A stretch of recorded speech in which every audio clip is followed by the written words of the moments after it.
An open letter to the Prime Minister, the Most Honorable Dr. Hubert Minnis. This is Karen Moss Timothy. Dear Prime Minister Minnis, today my heart is heavy, heavier than it has been in a long time. For what I and my family have walked through since I made the decision to return home in 2017, I did not think the pain could get worse.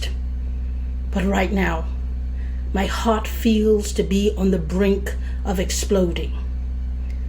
I prayed through the night, almost all night, not for me, but the thousands I knew were not sleeping, grappling with the abusive impact of thoughtless, self-serving manners we are dealing with the pandemic.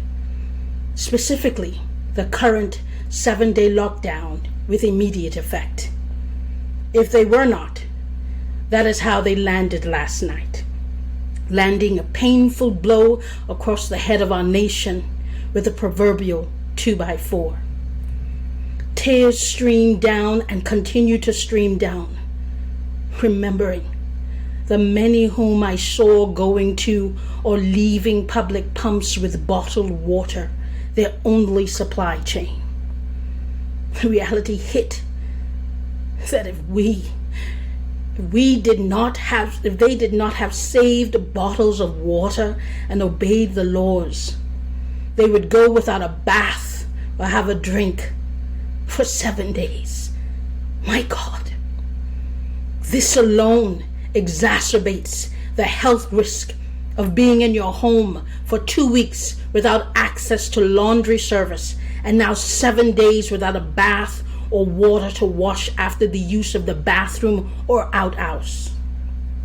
Yes, we must embrace the reality of all of our people. Some are in outhouses with no flushing toilet. The small foxes spoil the vine, and these small matters must be considered when deciding for the collective. I recall the stories of women abused when we had milder lockdown days and had time to shop. My God, what terror must be prevailing in homes right now, where there is no food, no money, and no means of escape. Moreover, the most defensive in this are the children who are at risk of abuse. It's heightened by their exposure to frustrated parents wrestling with how to feed their children and the reality that they are helpless beyond jail time. To the advisors, and respectfully to you, sir, I must ask, where is your heart? And why is this vital data falling through the cracks of our data-driven decision-making? Like all countries around the world, we must activate protocols to contain, diminish, and stop the spread of the virus. But in this time of crisis, our leadership ability, which has been, is, and will be tested, must deliver a country of citizenry that has not only survived the pandemic, but one that has come out more whole and progressive and believing in government and its ability to deliver good governance. We cannot break the spirit of the Bahamas out of fear, covered in palpable words like an abundance of caution. Intellectual dishonesty is a weapon of mass destruction during this time that we must resist all urge to use. Lives are at risk.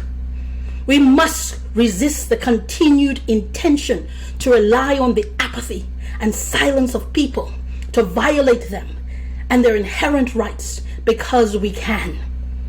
We are breeding an angry army that will revolt, and all, even those behind the gates, will be at risk, because when you have nothing to lose, you are more dangerous than the man protecting his benefits. Let us not forget the lawlessness in Abaco just recently after Dorian, and no one was on lockdown, just hungry.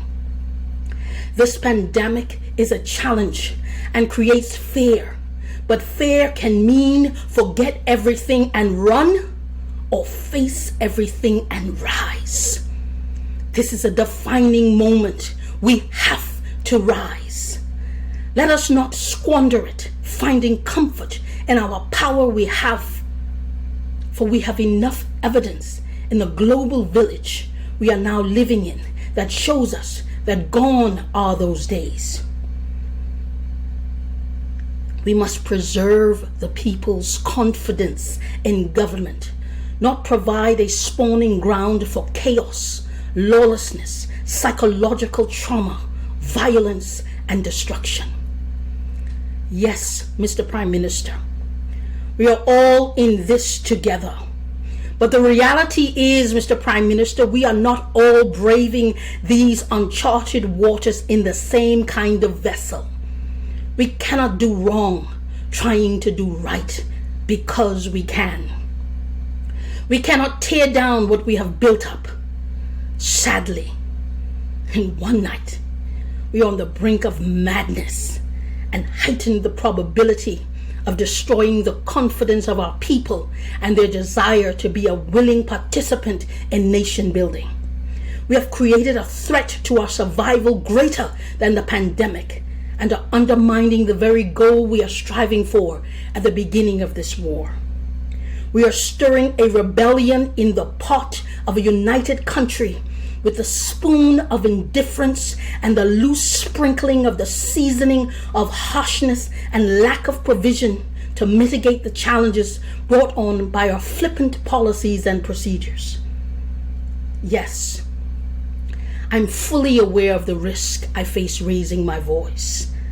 I know too well how the agents of punitive response cut the oxygen cord directly or indirectly because we do not provide a space with an equal voice for all. But how much better are we protecting our benefits knowing an action has put the life of another at risk? Having a husband on dialysis who's recovering from multiple strokes and a month-old brain aneurysm, I know the risk of unpreparedness. And it is because of the social media leaked news I chose to listen to that I have his medication today. We just don't know what people are facing. And we cannot be so inhumane and self-centered to convert to treating our people like animals, assuming, presuming, and projecting. Tears streamed down my face as I watched the live and listened to the grandmother who dared to risk freedom marching this morning. I ached watching Demetrius cry out in tears, daring to risk freedom, and listening to the cry of the mother with 3 children she left home hungry, but felt this need to fight for them, as she said, my children's freedom, by marching this morning. Yes, it's easy to comment and call them idiots, but don't miss the fact that they had on their masks and were social distancing, but was dealing with the balanced riot of reconciling if it is worse to let their children go hungry and do nothing or risk bringing about change and possibly feed them. Is this any less than what Martin Luther King did so we can enjoy equal rights? Is this any less ridiculous than Rosa Parks daring not to move on the bus, or the beating, cracked skulls, and 40 times the late Congressman John Lewis fighting for the rights of blacks to vote endured, or even the Black Lives Matter movement in America? One would have to know what it feels like when you have no idea how you will feed your children. I know it in this very country. Over the last 3 years, even with my degrees, Right Action and Wise Living, like many, I have not been employed since March 13th. You know this directly, sir. And like many up to now, the unemployment benefit for that former employment has not been paid even after Right Action. So we must own administrative responsibility for where we are nationally. The pandemic is only magnifying a long-standing need for us to change how we manage the public machinery and the economic environment of our land. The pattern of punitive decision-making is a crippling weapon used by those in power that can be fatal to even the most seasoned faith walkers amongst us. We have a responsibility to each other. Mr. Prime Minister, breaking the law is never the answer, but we must accept responsibility. But an unjust law is no law at all and provokes to anger those relying on effective leadership. We cannot put laws on the neck of the people and not expect them to fight to breathe or rise up in what feels like self-defense. We put all of us at risk, creating a situation that spawns anger and increases the probability of riots. I fear what we saw this morning is only an alarm of what is brewing. The surprise announcement may have been intended to stop the long lines, but it should never be at the expense of trust in government. I'm shocked, just shocked at the reality of who we are. Because if we can watch each other suffer, or pull our covers over our heads, close our doors, and comfort ourselves through intellectual dishonesty that is nothing more than mental masturbation and pontification of pseudo-successes, and take pride in bringing our people to the point of begging for bread, who are we really? My God. After 20 years in the United Nations supporting humanitarian treaties that we as a countries have signed on to, my heart breaks living the reality that we have set a precedent that has brought us in step with some of the world's abusive policymakers, risking bringing about riots in the land. We cannot do wrong trying to get right. It is not what we do, but how. People remember more how you make them feel than what you say, and the feeling of security, safety, and hope must be restored through governance in the Bahamas. I know, sir. I know your job as Prime Minister is hard. Nothing prepared any one of us for this pandemic. And this is a moment where we must lean on the wisdom of God, that of the God we say we believe in, and not just lean on our own understanding. We are on the brink of socio-economic collapse driven by political division. We need a change in how we are doing things. We cannot keep doing the same thing expecting different results, and we cannot just put the blame on the pool parties and gatherings because the numbers are high amongst our law enforcers, leaders, and healthcare workers, and I don't believe they were at those pool parties. Even the most cautious of us have found ourselves victims to this pandemic that we are learning about daily, and our procedures change almost every 48 hours. It is taxing on all of us. And those who have to walk out the impact of those decisions. We are all experiencing a stress we never have before, even our children who cannot process why they cannot see their friends. In fact, I recall seeing just yesterday in Montague, watching the children watching their parents be approached by police as they tried cleaning fish. Imagine the fear and confusion. We need an increase of compassion and being our brother's keeper. We don't know how close to the edge people are. The best and strongest of us in crisis. We face at the critical moment of giving up can crack. We need to all own this, from the policy making and the agencies responsible for protocols, and we have to approach this with an intention to deliver us all. Those at the table of decision making must have a representative touched with the infirmities of those they are speaking on behalf of. This pandemic has changed life as we know it and demands that we pivot not only in business but in governance. As the late Dr. Miles Monroe prophetically stated just before his death, the old weapons that kept the Bahamas don't work anymore. We are in a leadership dilemma, and it is in transition. The baton of institutional political thinking must not only be passed but changed. We are in the birthing position and are feeling the labor pains. We must be careful not to rip the birthing canal with our stubborn, limited thinking. We cannot control the pandemic, but we can control how we think through this process. To quote once again my mentor, Dr. Miles Monroe, mentality and thoughts are necessary in order to interpret and respond effectively to the crisis. This pandemic is a test of leadership and a call for leaders born for such a time as this.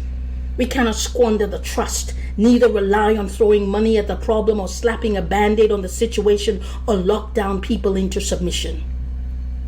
We should not treat our most valuable resource, the people, as an unwanted pimple on the backside of our national affairs while validating social media gossips and links authenticated when they prove more truthful than the voice of our leaders.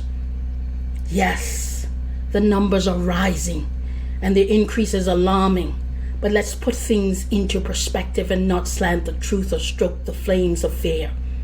We need to not only print the numbers, but we must explain if the numbers are numbers from tests that were taken some time ago, maybe even more than 14 days ago, and we should be told at the same time if those persons have recovered.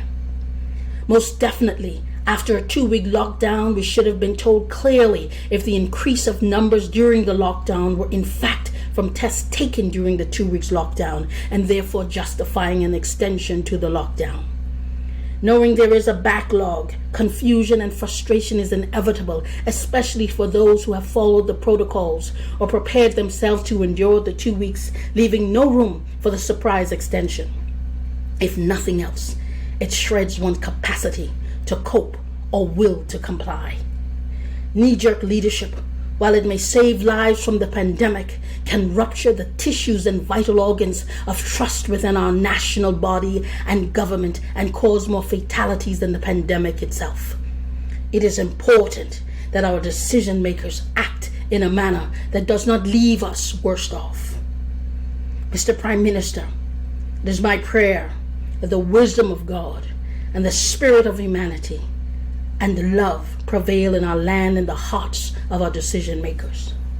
Those amongst us who made the stores, practice self-control, have savings, have a limited number of children, or have secured government paychecks written on the backs of those hungry and homeless right now, should not sit in the comforts of our home and disconnected from the reality of many in our country. Our forefathers fought for us to have a better Bahamas than this, and we must guard the heritage of who we are. The world is watching too, and we are giving first-hand lesson on how to treat us as a people. This pandemic only magnifies an internal corrosion that has been a long time coming.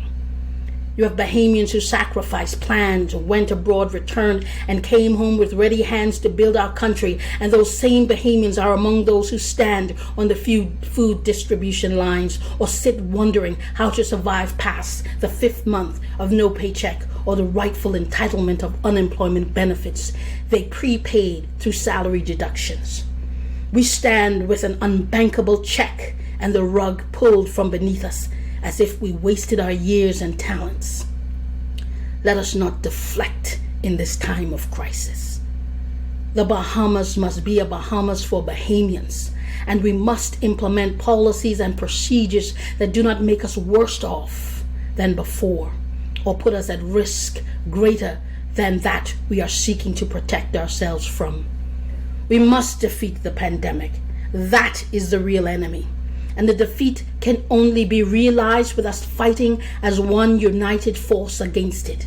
In military terms and rules of engagement, we must exit the war room with policies and procedures written in the guardrails of the non-negotiable position of no Bahamian left behind.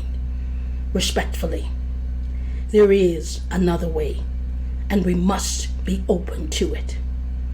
May God's wisdom be on your and your advisors' lips, and may God bless the Bahamas and all Bahamians as we move forward, upward, onward, together.